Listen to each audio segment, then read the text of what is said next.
this is Paul from the Tank Channel with an update on my Chevy 1955 Cameo, and I've got a bit of progress to report, obviously, and as we know, this was a build-along kit anyway. But before I start talking about and turning the camera into the spray booth, because I'm in my spray little 6x6 cupboard, as it were. Before I do that, I've got a few call-outs. I've got Charlie Mack, obviously. Sorry for the delay on this update, Charlie. I kept saying I was going to do it. Even Switcher knew that I was meant to be doing it, but I didn't find the time to slot it in. And I thought myself, I wanted a bit more progress on what I already had. So I've done that now. I've got quite a bit further now, so I'm quite happy with that. Also, another one for the Dr. Cranky's laboratory. I love watching his videos and his zany way of doing it, and I think it's great, and he's a fantastic modeller. So another call out for him, a really excellent model if you're interested in cars, and he does bits of other things as well, so take a look at that channel as well. Another one, Showtime Studios. I only got into that the last month or so, obviously because I'm starting to build a couple of cars every now and then, and I've got one or two extras now bought over the last few weeks, but basically I wanted to get into cars a bit more as well, so because I love my tanks, and I would never ever go away from military modelling and raid tanks, but I like the cars because it's something different, and it's more I suppose because I've done tanks before, there's challenges within the tanks, obviously, but obviously with the cars there seems to be just that little bit more of a challenge, because I've never done gloss work for years and years and years. So here we go then. So that's that one. So that's Showtime Studios. Another one is Scalemodelling Channel. Now, really great. He was applying in the video I watched. I've watched quite a few of his videos, I've got to be honest, in regards to spraying. Fantastic workmanship he does. I'm never ever going to get anywhere near that, but the point is, it's just fun watching someone who's really good at it as well. And what I did is I sent a couple of questions about the Alclad, and he come back very quickly with the answer to me straight away. So, and I've watched it, and I'm really happy. I've actually applied some Alclad now. You're going to see that in a minute on the video, in the next clip when I come back in a couple of seconds with that, because I'm quite pleased, because it is the first time, and it's always nice to learn a new skill, as it were.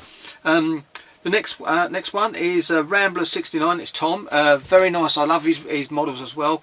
Great way of presenting it as well. And I do like those little whirly twirly boards with the old checker on. I might have to do that for one of mine for doing the cars. I've got a brand new clean one. A lot of mine got spray on because I use them for spraying and turning the model around with tanks as well.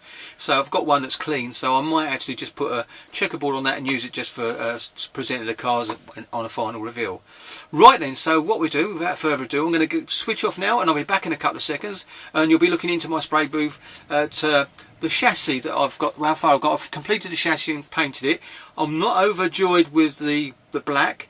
It didn't stay so glossy, but at the end of the day it's going to be hidden up underneath anyway, and I wish I'd done a little bit more work with it, but I'm still happy with it for the first one. So here we go, and I'm switching off now, and I'll come back in a couple of seconds. Hi, this is Paul back again, and basically I've got my camera leaning into the spray booth.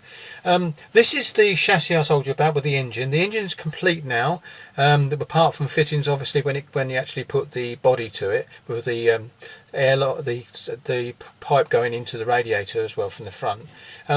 I've done as much wiring as I can do with the engine, and what I've done is all the spark plug, or the plug leads, go into the various places underneath. Also, the middle one goes into the distributor, which is on the back there. That's okay, that's all done, and I don't know if you can see that, but there you go, they all go around and tuck underneath there. There you go, sorry about that. A little a problem I was having at first is because I say the actual writing along the actual cylinder heads here, along the block here, were very, very fine, and so the way I did it, and I don't know whether I can just knock the bit down here a bit, that's not going to make any difference. What I did to get that clear is I actually used silver with a dry brushing effect like we do on tanks, and obviously every modeller uses that technique at some point in time. I actually dry brushed it. Of course, when you dry brush, you can't help it. You're going to get some on the corners, on all the other corners. So what I had to do then is, because I'd painted the engine in. Oh, sorry, I'm going to move this now. Typical, isn't it? I should have got this out. Anyway, the red I used for the engine is very fine. It's a zero paint, so it's and for spraying, purely for spraying. But I used a painting method to actually get it in. So what I did was I dry brushed this, and when it was dry, I went back in with the engine colour on a triple zero Windsor brush, Newton brush, and basically just got enough paint to soak up into the brush, and then laid it next to the symbols, actually the words, in between the words. The actual paint flowed from it and flowed into all the crevices, and as I dopped it along, actually took all the silver and effect off round all over the head, but left the raised area still silver. So when you look at it with a naked eye, you can actually see, well, I think you can see it quite clearly now, just here, you can actually see that the actual writing is very clearly pronounced, and it still looks like it should do. I was really pleased with that. One thing I'm not pleased with, the actual coating on the actual chassis. This is the bit, the top part, so it's a lot better on the underneath, but obviously on the top it's not so clever. But then again, of course, all the body parts going to go on there and I hide it. On my next one, I will make sure I'll do a bit better job on that, but I'm still happy with it. At the end of the day, it's getting there slowly. I've done the painting of the front block as well, and put the fan on, as you can see. I don't know if I can do it, that's it, all the way around, bits and pieces. Got a bit of silver on there, which I'm going to take off. You just see there, I know they can say it's weird, but I'm going to take it back to its semi-gloss black over that, to get rid of that, because that's when I went in to do a bit more to the exhaust manifolds, because they've missed a bit. I wasn't happy with the way the exhaust manifold joins up to the engine, because to be honest, I know it's an old kit and that's possibly why it is. To get it to match up, really, it was a lot of moving it around and mucking about. Most of the things when we build, it normally drops into place in a reasonable place, but this one was very different. The actual drive shaft had to be extended to actually allow it to meet that area, to allow this to still be in position it should be in the first place. So that was slightly too short for me. Now I don't know why that is, and I haven't heard any other models that built this particular kit say that any different. But anyway, that's what I had to do for this one. It's just one of those things. Underneath, if I just turn it round, I might have to go careful here. You can see the gloss in it. It is glossy. I was going to go and touch it up again, but I'm quite happy with that. At the end of the day, I'm not going to make it dirty or anything at the moment. So there you go. So there she is, and on the other side, as I said, the engine came out quite nicely. I was going to paint this end, this end here, a silvery colour, but actually in the instructions it says it should be all red. So I've left it all red, and I'm not going to muck about with it now, but that's the colour it's going to be. So that's the engine built out with all the wiring in place, as you can see. And it went quite really nicely. I'm very pleased with the engine for the first time. Also, you can see I did paint the actual air cleaner black, gloss black, and then I painted the butterfly wing nut at the top silver, and you can just see it standing out there quite nicely. But there you go. I'm going to switch off now and change it over to something else now, and I'll be back in a couple of minutes. Well, I'm back now, and this is the body parts. As you can see, all primed now, and sanded off or sanded off basically with 32,000 grit, just to smooth it over, and you get a bit of a shine on the bonnet there slightly where the primer's been done.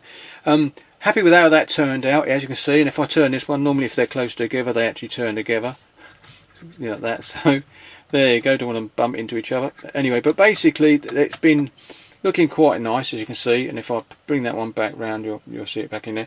I'm quite happy with the primer, and so I'll be going with a bit of into the kitchen sink with it, with a very fine paper, just to go around and just take any little bits and pieces off it. My fingers go around it, it's all nice and smooth, so that's a good job. I'll take the hood off. You can see it's been primed inside. And also been primed inside there. I might just put I've seen someone put some stuff underneath there like a sheet for soundproofing, because obviously these engines were noisy, so I might do something like that. But at the moment she's looking quite nice, all ready to go with the actual main colour really at the end of the day on these two body parts. And now I shall go away from that and bring in that. I can show something else. Basically I've primed the steering wheel, and I think if I come up there, you can see that. Whoops! You can see that the prime the steering wheel. Also, I've primed the actual panel, the driver's panel in the front of them, the speed area, as it were. Okay, great. I can't think of it. The dashboard. That's it. Let's get it right. The dashboard, as they call it. So I've done that as well. Got the battery done as well, ready for actually painting its basic colour. And I won't really show one wheel, but basically I've got the backs of the wheel that go in here, and I've done it steel colour, and I've obviously got the other bits painted up as well. You're going to see them in a minute. They've all been Alcladded, so that's that bit. I'll move this out of the way so I don't knock them over, and that as well. Now what I've done, and I'm going to switch on, I'm going to come back to this in a second. I'm just going to come back, it'll be easier, so I'll see you in a minute. Hi, I'm back, and basically this is the Alclad I've been working on, and I'm really pleased. As I spoke to earlier on in the first clip of this session on the video, I think this is part 3 now. I'm not sure, I'll check that later on. I think it's update number 3. I'm really pleased how the Alclad came out. I had a bit of a chinwag with what's the modeller's name? I think I told it. Here we go, Scalemodelling Channel. Really good, helpful chap there, and he actually answered a couple of questions, simple questions, but at the end of the day, they're just normally the ones that you need answering. As you can see, I've actually Alcladded the actual wheel rims or dishes, as you like to call them, on the side of the front wheels and back wheels. I've done the engine grille as well. I've also done the bumper. I'm really pleased. It does look really like chrome. It's scale chrome, because that's what I like about it. And when I walked around we was around with the wife out for a walk yesterday around Whitstable Beach in Kent, and saw some cars, just looked at the chrome on cars, and I must admit they do look duller than what they are in the kits. They look too shiny. I'm not saying they weren't really shiny at the beginning, but they do look a bit duller, and this is really nice. I quite like it and all. And as I said, with the assistance, I've got it done. These ones have been Alcladded as well. If I put them like that, they've been Alcladded as well. Whoops, I don't know if that's going to send it. Yeah, they've been Alcladded as well. That's the headlights and the tail light areas. But they need to receive the gloss varnish, and I'll explain that really. Because when I watched his video, what he does is that he obviously primes the vehicle, and I use the Zero Paints primer, but I've also, for them ones, I've actually used this, which is the Alclad grey primer. So I've used that one, which is Alclad primer 2, and it's ALC 302. That's the paint colour. Very fine primer, really good, it works. So I painted those first. Next thing I did is come along with the Alclad black, which is this one, and this one is ALC 305. Gloss back base, really a really nice base as well. And I've got to be honest, for all these other ones, apart from these ones, I didn't know I had them in my stash, but I have, so I'm used them again just to see the difference between the two. But I actually used the Zero Paints primer, like I did on the bodies you said just seen earlier on, and then the also Zero's gloss black as well. And as you can see, the shine that come up on them is really nice. I did make a mistake. These ones were repainted now, because basically I did exactly what he said in the video not to do. I actually touched those up a couple of times too much, and of course when you get it's with normal paints, the more you put on, the better it is. But this particular one, it's less is better, as he says in his video, so I can't say any better than what he said. And then I've done them again, and they're really nice. And once you've done that, then you paint the Alclad Clear Prom, which is this one, comes in a small bottle, and it's ALC 107. Little ball bearing. What I found with this is quite good. You shake them up, and what you do once you get to the finish, I always make sure it's off the bottom. I run the ring around the bottom, and then give it another shake. Keep doing that, because it does loosen up any paint that's stuck at the bottom. But look, you can see it's actually come away. Of course, I've been using it today, so that's why it's pretty good. Once that's finished, what it does say, it's 5 minutes between coats of chrome. But when it comes to the varnish, you can't paint over the chrome for at least 5 hours. I've got to be honest, I left until the next morning, because I thought myself I don't want to go back in and spray booth again. So I did it the next morning, and then I come in with this, which is the only chrome that he said that Scalemodelling Channel said that basically the only varnish he knows that works well is actually the Alclad one, which is Alclad 2, and here it is, and it's ALC 600 Aqua Gloss. So got that, and what you do is don't shake it. That's the one thing I can say. I shook it by mistake when I was going to use it, so I let it settle overnight as well. So because I'll make sure that hasn't got any bubbles in, because evidently the bubbles actually show up in the paintwork and really ruin it. So don't never shake it. That's the way it will look when you buy it. That's the way. You can see it looks as if it's moved. It's only been moved around a little bit by me. So just let it settle before you use it again. I'll be using that tonight to finish these 4 bits off here, to give them a coat. So they'll be given 2 coats, and they'll be given 5 minutes between coats, shallow coats, just to give it enough protection, and that's your lot. So that's it. And also got the seat undercoated. Like this, there she is. She's undercoated, ready to go as well. I should be spraying the base coat on for this when I do it, and then going back in and masking off the seated area to actually give it the cushion effect. the cushions there, bits and pieces. So I will say that I've got some more work to do on this at some point. I haven't got any further with that, but you can see where I was last time. It's still there like that, and that's my next project when I come back to it. So there'll be no updates on this kit for at least 2 or 3 weeks, perhaps possibly more. It all depends on whether I have a session during the Tiger build we're doing at the beginning of the next month, the 16th Tiger, whether I've got time to do a bit of spraying in between. If I'm spraying in the booth and I'm doing something on the Tiger and I've got time to spray something else, I will, obviously, and that's what I should do. So that is it really. I think that's about it for now. So that's as far as I've got. I've moved on. As I said, I've got my chrome work done. So really what we're looking at now is final spray ups of the vehicle and everything. I've got to mention I've got the over the back here. It's with the actual lot of bits and pieces. There's the actual radiator all done with the hooters on, ready to go. So that's actually sitting on the back. I've also got something else I didn't show you, but basically this is the Alclad badge that goes on the back door of it, the Chevy, and also you've got, I don't know if you're going to see that there. I think you might. There you go. There's the badge that goes on the front bonnet. It's all been done. See, everything's left on there because that was where I made a mistake last time with the other thing. Funny, I never did it with that. It's really weird how I did that. But anyway, so that's as far as I've got. So I'll leave that in there. But as you can see, the bumper looks really nice and all. I'm really pleased with that. So that is my update, Charlie. And I'm very sorry for taking so long to do it. I kept meaning to do it and then I got sidetracked to do something else. We've always got things to do with family and bits and pieces, and obviously. So that's what I have to do sometimes. So, but it's not a problem. I just fit my modelling in and around that.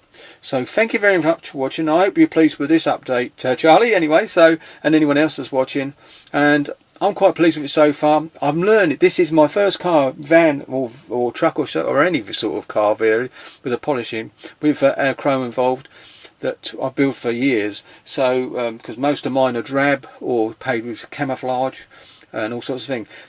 The skills you do in tank building still come in with this, but there's so much more to look out for, because any crack or damage on a tank you can get around. Even if you make a slip up, you can actually work around it sometimes. But with the car, I found you couldn't. And I know for a fact that that body part is a really tight fit into the lugs on the actual top of the body. So I've got a bit of clean up to do underneath there, as you can see. So here's a tight fit. It did squeeze on because I did test fit to make sure the engine wasn't blocking it when it went down, and it wasn't. It's just a very tight, snug fit. I'm looking forward to doing the windows at some point, because I know there's going to be a problem there. You can't see that, can you? Because I just pointed the car. But I won't do it. So if I come out now, you'll see what I mean. Don't know if it's going to work this. No, it's not going to, because I'm on manual. So it doesn't matter. So thank you very much for watching, and I'll catch you on the next update. And thank you very much for watching, and happy modelling. Bye.